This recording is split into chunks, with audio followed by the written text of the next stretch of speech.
Anis, pessoa comunicadora! Você está no De Bem com a Câmera, um programa para que você conquiste sua audiência destravando sua comunicação. Com Epifânia e Professor Barbosa.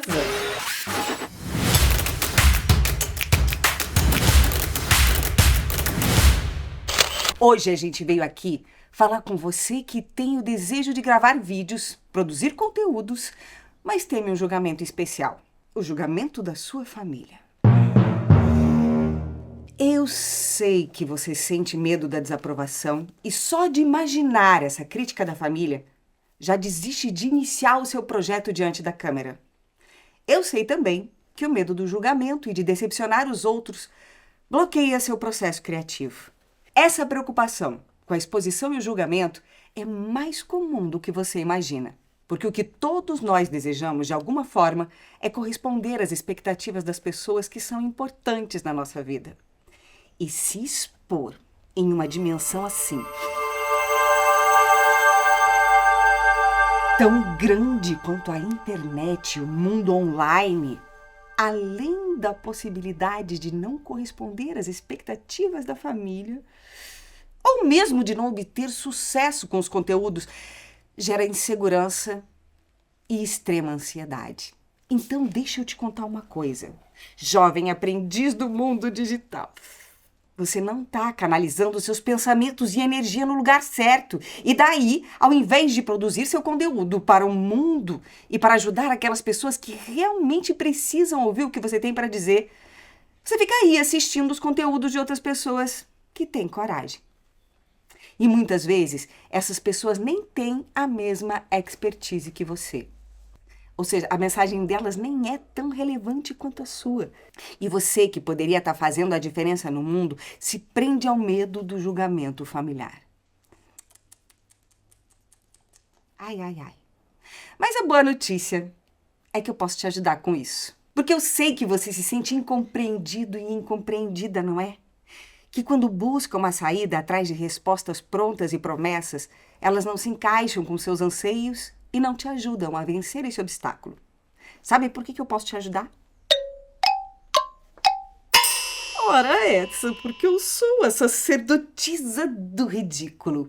E eu sei como você pode superar essa dificuldade. A nossa primeira lição é que quanto maior a sua dificuldade, maior também será a sua capacidade de superação. É como se fosse uma fase de um videogame, por exemplo. Quando você encontra um chefão super difícil, significa que você também está bem mais poderoso que no começo do jogo. O que mais impede o seu desenvolvimento são os códigos antigos que você arrasta em sua vida.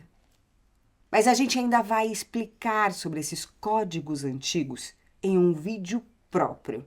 Aliás, deixa um comentário aí embaixo nessa caixinha mágica se você está curioso ou curiosa para saber quais são os códigos antigos.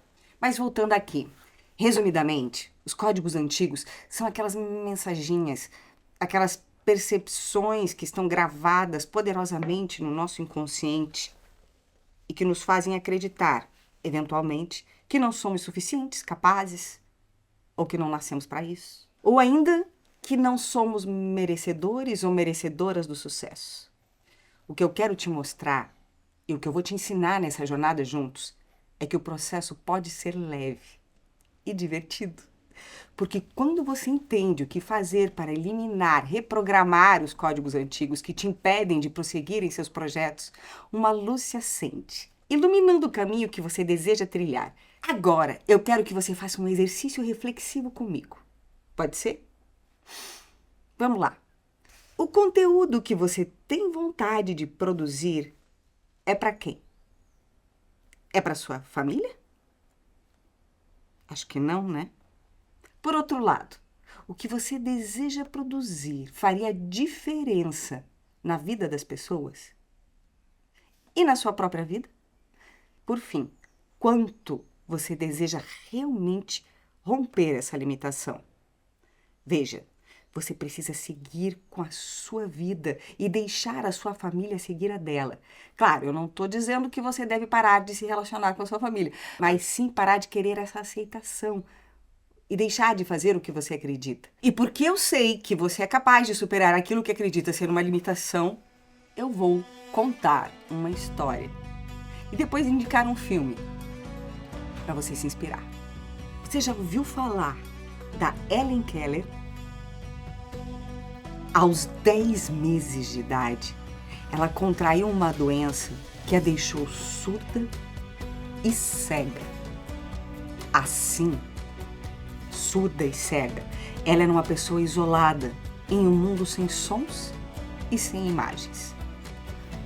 Como se expressar e compreender o mundo sem audição e sem visão? Apesar disso, Helen Keller superou esses desafios inimagináveis e se tornou uma inspiração, tanto para a família quanto para todos que puderam conhecê-la. E continua a inspirar quem tem acesso à sua história.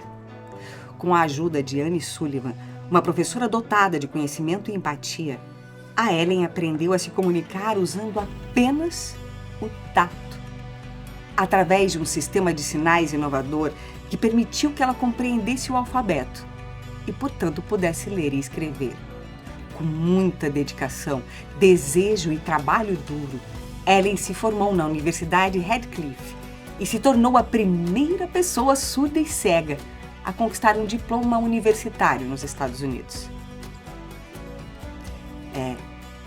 Eu acredito mesmo nesse potencial humano e também em técnicas direcionadas para cada dificuldade, que podem transformar qualquer realidade difícil em uma história de superação e transformação.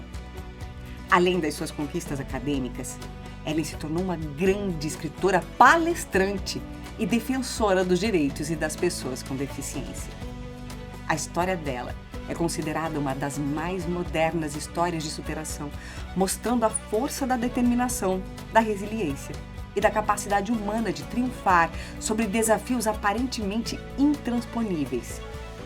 E ela se tornou uma figura icônica na história.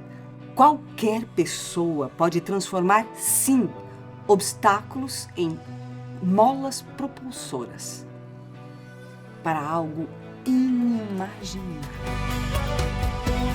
E a indicação de filme, depois dessa belíssima história, é o filme Black, que é justamente inspirado na vida da Helen Keller.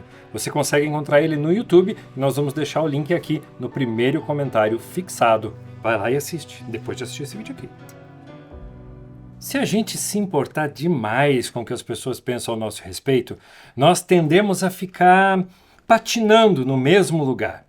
E, ademais, quem haverá de ter certeza sobre o que os outros pensam? Na verdade, é muito mais agradável e eficaz se a gente passar a pensar que somos muito amados e daí continuar o nosso movimento. Feito o cavalo de parada, sabe? Andando e sendo aplaudido. Então, continua. Bem, eu acho que você entendeu aí, né, o que eu quero dizer. Nesse momento, eu quero aprofundar um aspecto desse nosso universo Epifânia e Professor Barbosa, o conceito poderoso e agregador de tribo. E é isso que nós queremos formar com você, a nossa tribo. Quando a gente está começando a criar um conteúdo para a internet, é natural que a gente fique ansioso, confuso a respeito de para quem nós estamos entregando a nossa mensagem. A gente pensa em todas as pessoas que a gente conhece. Pensamos na superexposição que talvez a internet possa proporcionar e abrimos espaço para milhões, milhares de fantasmas e caraminholas. Mas a verdade é que todas as pessoas estão na internet também. Hoje, todo mundo também tem uma vida virtual. E nem todo mundo está necessariamente prestando atenção no que nós estamos publicando. Talvez as pessoas mais próximas possam realmente olhar os nossos posts nas nossas páginas pessoais, mas se você não é necessariamente um influencer, tá tudo bem também. Mesmo assim, você pode fazer o conteúdo para a sua marca, para o seu produto, para o seu serviço. Porque nós precisamos pensar também que, além de ser um lugar social, as redes hoje em dia funcionam como uma espécie de vitrine virtual para as nossas vidas profissionais. E se você não está se comunicando na internet, está realmente perdendo uma grande oportunidade de vender. E é por isso que nós precisamos pensar na criação da nossa tribo, da nossa comunidade. Essas pessoas para quem realmente faz sentido a gente se comunicar. Entendeu? E essa tribo começa com uma pessoa. Pense um cliente. Aquele cliente ideal. Pensou? Talvez essa pessoa ainda nem te conheça, ou ela está inconsciente a respeito da relevância do seu produto ou do seu serviço. Essa pessoa é a sua meta. Dê um nome para ela. Por exemplo, Helena. E é para Helena, e só para ela, que você precisa se dedicar. E em quem você tem que pensar na hora de fazer os seus conteúdos e de gravar os seus vídeos. E depois você vai encontrar várias pessoas iguais a esta, e estas pessoas que vão formar a sua tribo, as suas várias Helenas.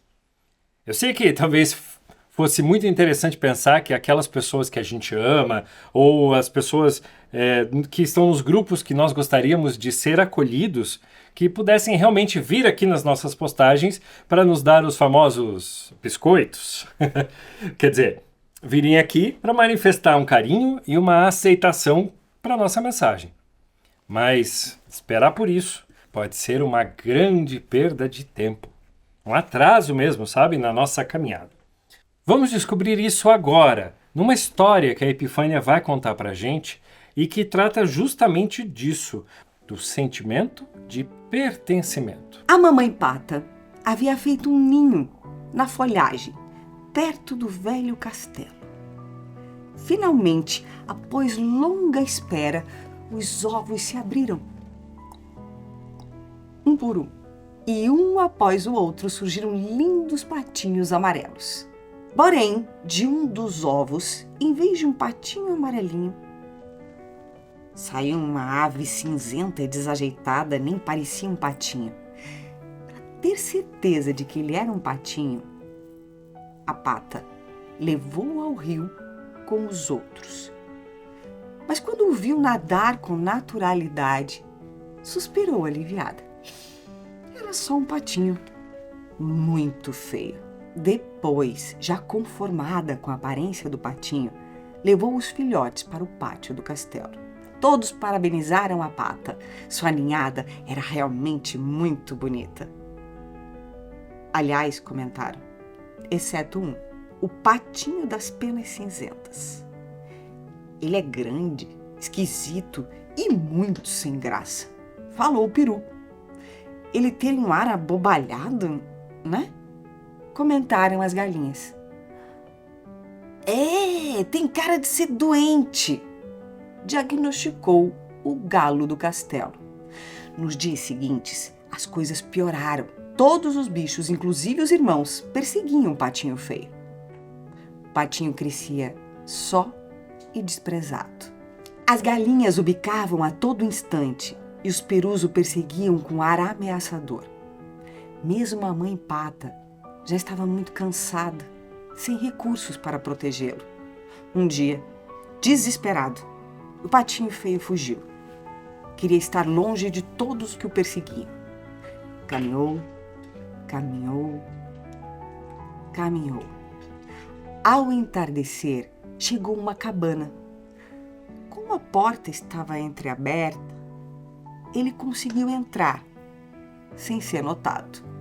E, tremendo de frio, encolheu-se num canto e dormiu. Na cabana moravam uma velha, um gato e uma galinha. Na manhã seguinte, a velhinha viu o patinho dormindo no canto. Ficou toda contente e pensou, talvez seja uma patinha. Se for, cedo ou tarde botará ovos e com eles eu poderei preparar cremes, pudins, tortas. Em função do interesse da velha, o patinho sentiu-se valorizado e acreditou mesmo que aquele podia ser seu lugar. Mas o tempo passava, e nenhum ovo aparecia. A velha começou a perder a paciência. Além disso, a galinha e o gato tornaram-se tão agressivos que o patinho, já desiludido, preferiu deixar a segurança da cabana e fugir mais uma vez. Caminhou, caminhou, caminhou, até que encontrou um lugar sossegado perto da lagoa e ali parou. Enquanto durou o verão, as coisas não foram mal. Até que não mesmo.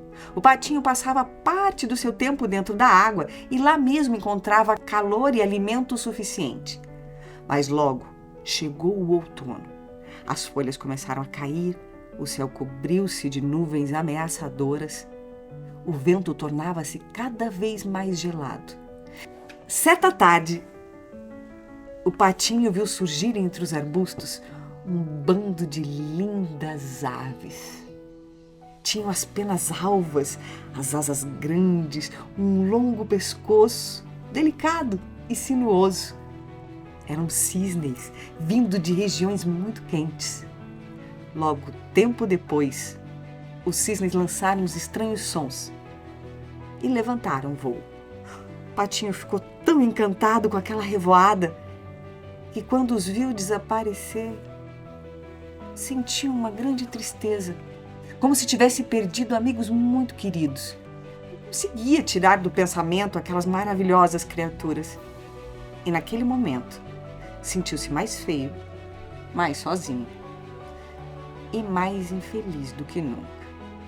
Naquele ano, o inverno chegou cedo e foi muito rígido. O patinho feio precisava nadar sem parar para não deixar que a água congelasse em torno dele e se transformasse numa armadilha mortal. Mas era uma luta contínua e sem esperança. Um dia exausto, ficou com as patas presas no gelo. Na manhã seguinte, bem cedo, um camponês passando por aqueles lados viu o pobre patinho, já meio morto de frio, e usando um pedaço de madeira, o camponês quebrou o gelo, libertou o pobrezinho e levou-o para casa. Lá o patinho foi alimentado e aquecido, recuperando assim um pouco de suas forças. Logo que o patinho deu sinal de vida, os filhos do camponês quiseram brincar com ele, jogando para cima e apertando com força. Os meninos não estavam com más intenções, mas o patinho, acostumado a ser maltratado, atormentado e ofendido, assustou-se e novamente fugiu. Nos meses seguintes, o patinho viveu num lago, procurando o abrigo do gelo. Mas finalmente, a primavera chegou. Um dia, o patinho sentiu um inexplicável desejo de voar. Abriu as asas, que agora eram grandes, e parou no ar. Voou longamente, até que avistou um imenso jardim, no qual havia um lago com 3 aves brancas. O patinho reconheceu as lindas aves. Eram os cisnes iguais aos que ele havia visto no passado. E com um leve toque das asas, pousou no lago. Sentiu o olhar dos cisnes voltarem-se para ele. Ao pousar, viu a própria imagem refletida no lago. Percebeu que já não era mais a cinzenta criatura. Agora tinha penas brancas, grandes asas e um pescoço longo e sinuoso. Ele era um cisne como aquelas aves que tanto admirava. Bem-vindo entre nós, disseram-lhe os 3 cisnes. E o coração do nosso amigo pulou dentro do peito com aquele acolhimento. Aquele que num tempo distante havia sido um patinho feio, humilhado, desprezado e atormentado, sentia-se agora tão feliz que se perguntava se não era um sonho. Mas não estava sonhando. Era verdade. Nadava em companhia de outros cisnes e com o coração cheio de felicidade. Mais tarde, chegaram ao jardim 3 meninos. O menorzinho disse surpreso: há um cisne novo no lago. E ele é o mais belo de todos. É mesmo o mais lindo deles, disse outro menino. E desde aquele dia, o cisne viveu feliz para sempre na companhia de seus novos amigos.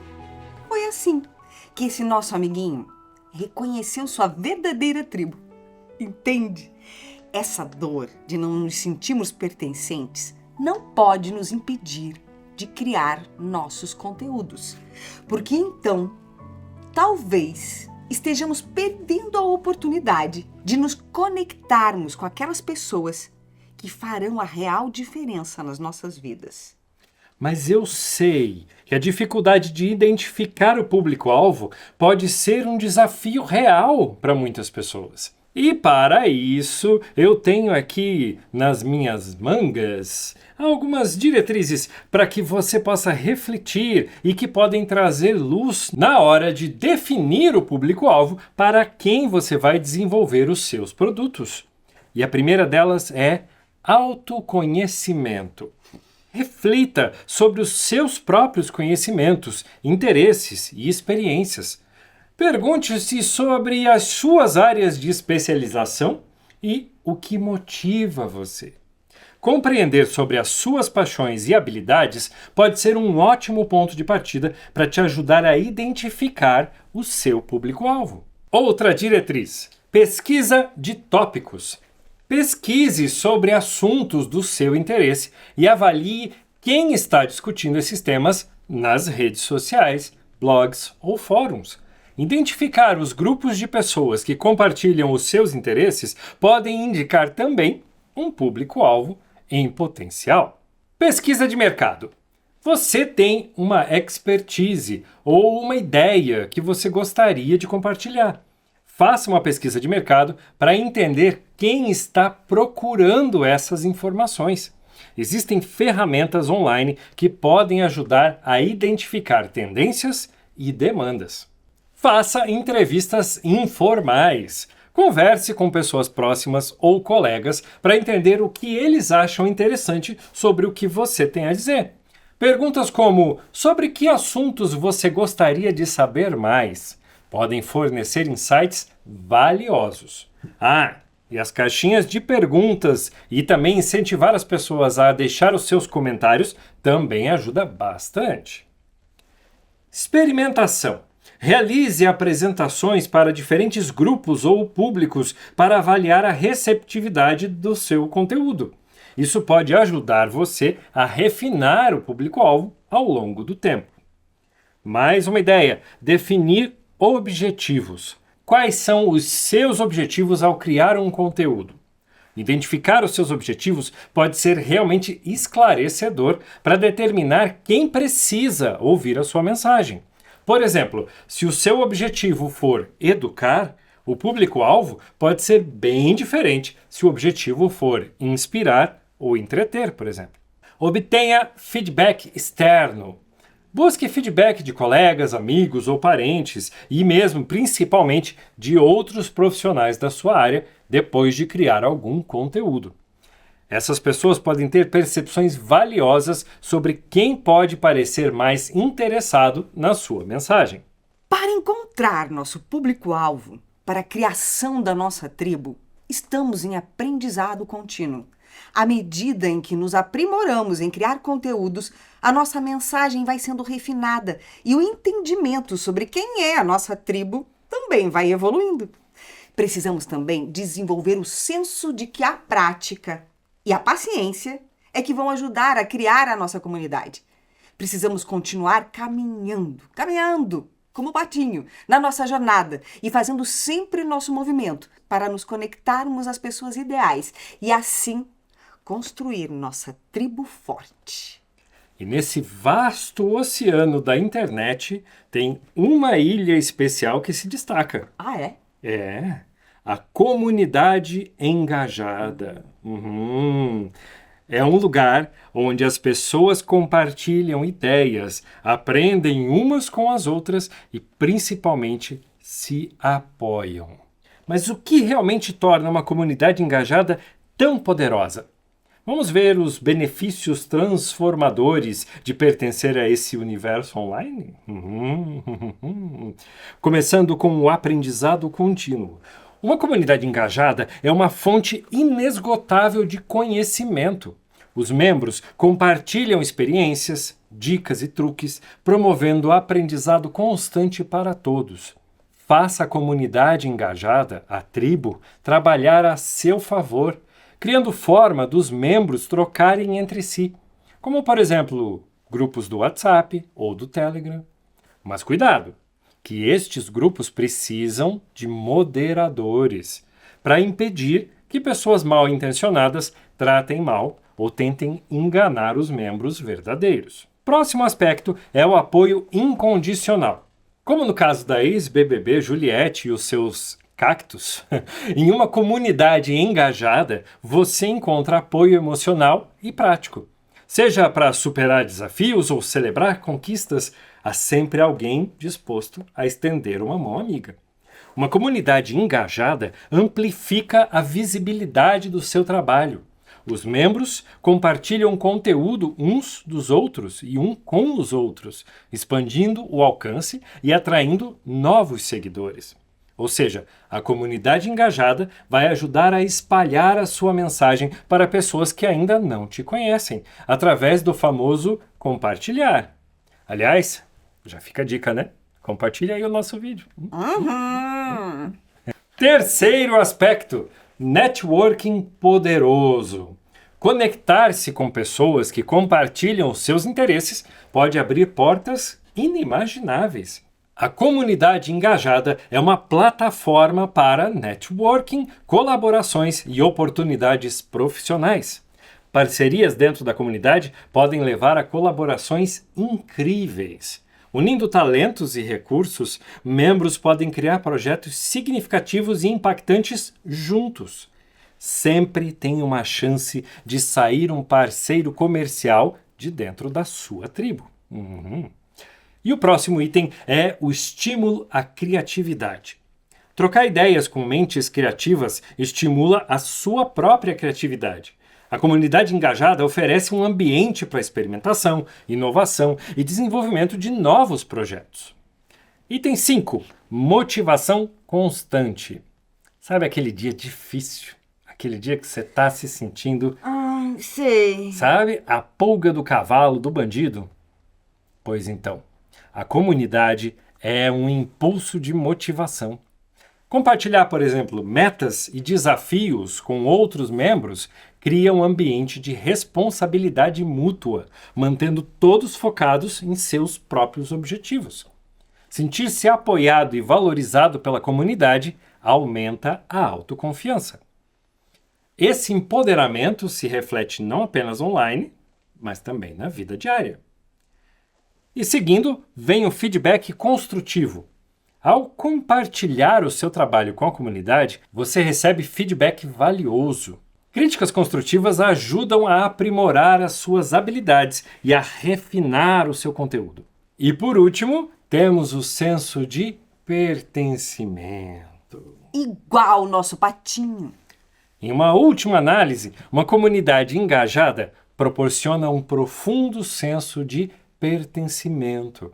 É um lugar onde os participantes são compreendidos, apreciados e aceitos, criando laços duradouros e até amizades genuínas. Ou seja, fazer parte de uma comunidade engajada não é apenas sobre interações online. É sobre construir relacionamentos reais, adquirir conhecimento, crescer como indivíduo e contribuir para um mundo digital mais acolhedor e enriquecedor. Mergulhe, participe ativamente e descubra como a força de uma comunidade engajada pode transformar a sua jornada online.